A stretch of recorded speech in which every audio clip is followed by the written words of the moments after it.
Hello and welcome to this unboxing. Today I'm going to be unboxing the Devcool LED touch lamp Bluetooth speaker.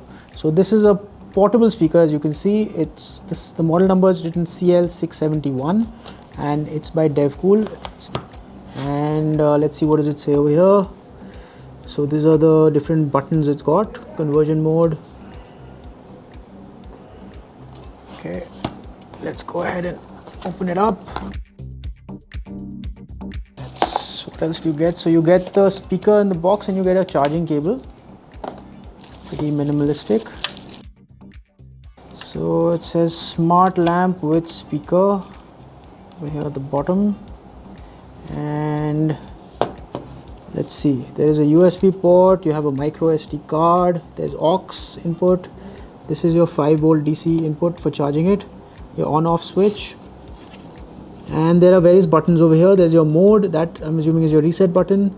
There's a rewind, forward, play stop, forward, and volume up. This is volume minus, this is volume plus. So there you have it. I will be actually showing you how to set this up in a different video, and we'll get it to work. And that's it for this video. That's what you get in the box if you buy the Devcool LED touch lamp Bluetooth speaker. Thank you for watching.